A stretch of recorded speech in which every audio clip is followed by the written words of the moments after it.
আসসালামু আলাইকুম। আমাদের অনেকের গাছে আমের ফুল চলে এসেছে, অনেকের গাছে আমের গুটি তৈরি হয়ে গেছে, আবার অনেকের গাছে ফুলগুলো ফুটে গেছে। গাছ ভর্তি আমের মুকুল দেখে আমরা খুশি হলেও আমাদের কতগুলো আম টিকবে বা কতগুলো গুটি টিকবে সেগুলো নিয়ে আমরা অনেকে চিন্তিত থাকি। কারণ হচ্ছে আম গাছে একটি পোকার আক্রমণ খুব বেশি হয়, সেটি হচ্ছে হপার পোকা আক্রমণ। যে হপার পোকা আম গাছের এই যে মুকুল, তারপর হচ্ছে আমের গুটি থেকে রস শোষণ করে নিজে যে শরীরের ওজন আছে তার থেকে 20 থেকে 30 গুণ সে হচ্ছে শোষণ করে সে হচ্ছে গাছকে দুর্বল করে ফেলে। আর যে শোষণ করার পরে সে অতিরিক্ত খাবার যে তার নিজের মধ্যে রাখতে পারে না, সে অতিরিক্ত যে সুগার রয়েছে সেটা হচ্ছে হাগরের মাধ্যমে ফেলে দেয়, যেগুলো হচ্ছে যে এরকম পাতায় পড়ে। তারপর হচ্ছে আমাদের আশেপাশে দেখা যায় যে আম গাছের নিচের যে অংশ রয়েছে সেটি ভিজা ভিজা দেখা যায়, পাতা ভিজা দেখা যাবে। আর হচ্ছে আম গাছের নিচের যে অংশ রয়েছে সেটি কিন্তু দেখেন যে এরকম ভিজা ভিজা দেখেন, এই যে পুরো জায়গাটা মনে হচ্ছে যে পানি পড়ছে, কিন্তু একটু ড্রাই মৌসুম, এখন তো পানি পড়ার কথা না। আপনারা আমার হাতে যে পোকাটি দেখতে পাচ্ছেন এটি হচ্ছে আমের হপার পোকা। এই হপার পোকাই আম গাছের যে পাতা রয়েছে, নতুন পাতা, তারপর হচ্ছে মুকুল, তারপর আমের কুটুই, সেখান থেকে এই হপার পোকা হচ্ছে রস চুষে খেয়ে থাকে। এই হপার পোকার রস চুষে খাওয়ার কারণে আমাদের আম গাছ দুর্বল হয়ে পড়ে, ফল ঝরে পড়ে, আমরা বড় সাইজের বা ভালো সাইজের আম পাই না।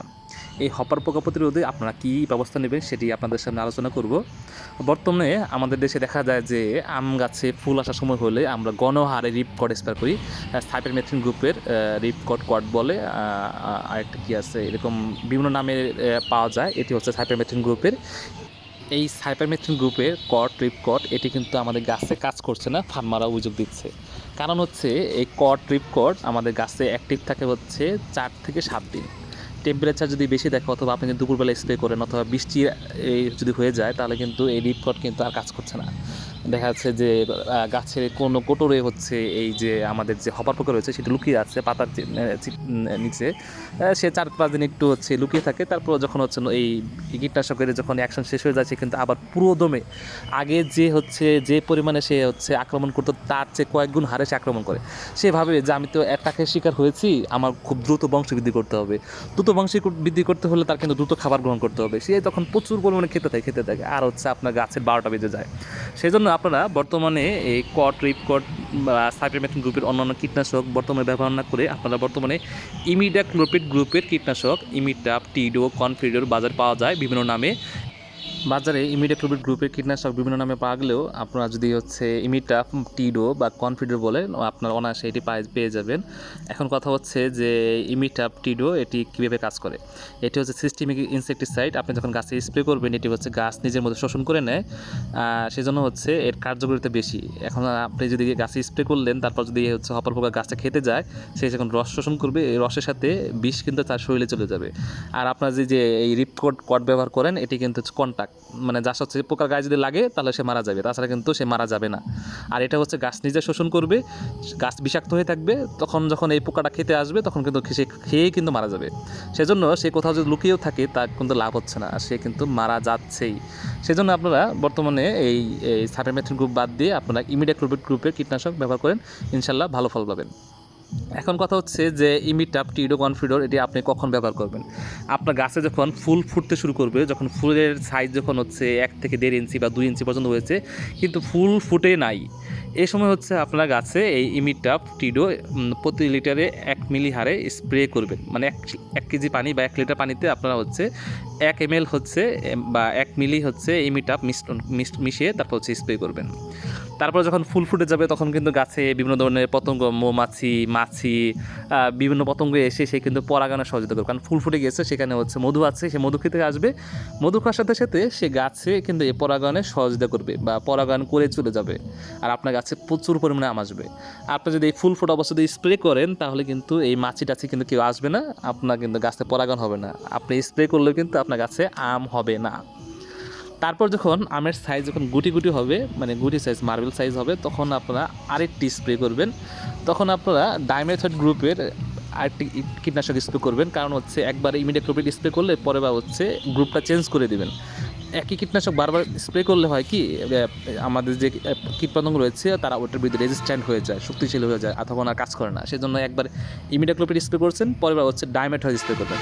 আমের সাইজ যখন গুটি গুটি হবে তখন হচ্ছে গুটি সাইজের হলে, মার্বেল সাইজের হলে তখন আপনারা ডাইমেথড স্প্রে করবেন। তারপর যখন হচ্ছে আমের সাইজ যখন হচ্ছে আমের বয়স যখন হচ্ছে 50 থেকে 60 দিন হবে, দেখবেন যে একটু মোটামুটি একটা আমের শেপ চলে আসছে, তখন আপনারা আম গাছে আরেকবার হচ্ছে ইমিডাক্লোপিড গ্রুপের কীটনাশক স্প্রে করে তারপর আপনারা ব্যাগিং করে ফেললেন। ব্যাগিং করলে হবে কি, আমের যে মাছি পোকা হয়, এই মাছি পোকার কারণে কিন্তু আম কিন্তু পচে যায়, আম খেতে ভালো লাগে না, আমের কিন্তু কোয়ালিটি নষ্ট হয়ে যায় মাছি পোকার কারণে কিন্তু। আর মাছি পোকা কিন্তু আমের ভিতরে হচ্ছে কিলবিল করে, ওটা দেখে কিন্তু কেউ খেতে যাবে না।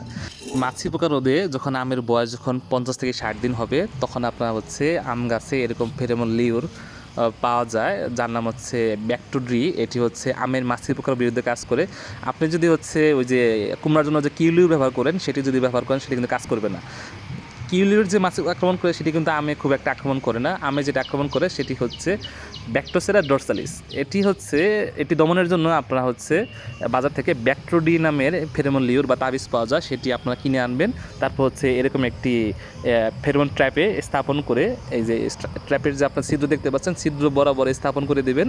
দেখবেন যে হচ্ছে আমের যে পুরুষ মাছি পোকা রয়েছে, সেটি কিন্তু এই ফেরোমন ট্র্যাপে এসে সে খাবার না পেয়ে একসময় মারা যাবে। স্ত্রী মাছি পোকা মিলনের আগে যে সেক্স হরমোন বা যে আকর্ষণের ডাক দেয়, সেটি হচ্ছে এই তাবিজের মধ্যে দেওয়া আছে। সেটি 1000 গুণ বাড়িয়ে দেওয়া হচ্ছে। তার কারণে দেখা যায় যে স্ত্রী মাছি পোকা তাকে আহ্বান করে, আসো আমরা সেক্স করি বা মিলন করি, সে সেই মিলন করার বাদ দিয়ে সেইখানে চলে আসে, কারণ এখানে প্রচুর তীব্র গন্ধ। স্ত্রী যে মাছি পোকা যে হরমোনটা নিঃসরণ করে, তার 1000 গুণ বাড়িয়ে দেওয়া হয়েছে এই হরমোন। সেজন্য হচ্ছে সে এখানে চলে আসে আর ঘুরতে থাকে, সে তার সঙ্গী খুঁজে, নারী সঙ্গী খুঁজে, সে পায় না আর এখান থেকে বেরোতেও পারে না। সেজন্য হয় কি, সে খাবার না পেয়ে, না খেতে পেয়ে একসময় সে মারা যায়। এভাবে আপনারা মাছি পোকা কিন্তু কন্ট্রোল করতে পারছেন। আমি আপনাকে পুরো আমের যে বিভিন্ন ধরনের পোকা হয় সেটি সম্পর্কে মোটামুটি একটা বিস্তারিত ধারণা দিলাম। আরেকটা পোকা রয়েছে, সেটি হচ্ছে আমের উইভিল। আমের ভিতরে স্টোন উইভিল বলে, এই স্টোন উইভিল কিন্তু খুবই মারাত্মক। আমরা যে তৃতীয়বার স্প্রে করলাম, সেই স্প্রে করার পরে যে আমরা ব্যাগিং করলাম, এই ব্যাগিং করলে কিন্তু ইউভিলটা কিন্তু আমের ভিতরে ডিম পাড়তে পারছে না। সাধারণত আমের সাইজ যখন হচ্ছে আপনার যে মার্বেল সাইজ একটু বড় হয়, যে মোটামুটি আমের মতো সাইজ হয়, তখন কিন্তু এই উইভিল পোকা আমের গায়ে ডিম পেড়ে দেয়। আর আমের সাইজ তখন বাড়ন্ত পর্যায়ে থাকে। আম মানে বাড়ন্ত পর্যায়ে থাকার কারণে ডিমটা হচ্ছে আমের ভিতরে মিশে যায়, অথবা হচ্ছে কিরাটা যে ছিদ্র করে যে আমের ভিতর ঢুকে সেই যে ক্ষত অংশটা সেটি কিন্তু মুছে যায়। সেজন্য আমরা দেখা যায় যে আমের সাইজ খুব সুন্দর সুন্দর একটি আম, কিন্তু কাটলে ভিতরে পোকা দেখা যায়। এটি প্রতিরোধে আপনারা এই থার্ড স্প্রে করার পরে আম ব্যাগিং করে দেবেন। ব্যাগিং করলে কিন্তু আমের সাইজ সুন্দর থাকবে, আমের কালার সুন্দর আসবে, আমটি দেখতে খুব সুন্দর লাগবে, আর আপনি বাজারে কিন্তু একটি কোয়ালিটি ফুল সম্পূর্ণ আম বাজারে বিক্রি করতে পারবেন। আশা করি সবাইকে আমি ভিডিওটির মাধ্যমে আমের সকল পোকা সম্পর্কে ধারণা দিতে পেরেছি। আপনাদের আর কোনো প্রশ্ন থাকলে আপনারা কমেন্ট বক্সে জানাতে পারেন, আমি আপনাদের সকল প্রশ্ন উত্তর দেওয়ার চেষ্টা করব। বর্তমানে হপার পোকার আক্রমণ খুব বেশি বৃদ্ধি পাচ্ছে, সেজন্য আমার ভিডিওটি করা। আশা করি আপনারা হপার পোকার বিরুদ্ধে প্রতিরোধমূলক ব্যবস্থা নিতে পারবেন।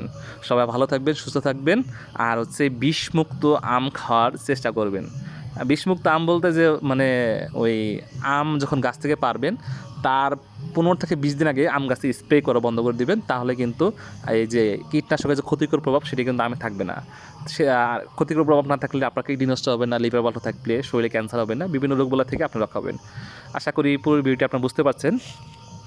আরেকটি হচ্ছে হট ওয়াটার ট্রিটমেন্ট, এটি আমি পরবর্তীতে আলোচনা করব।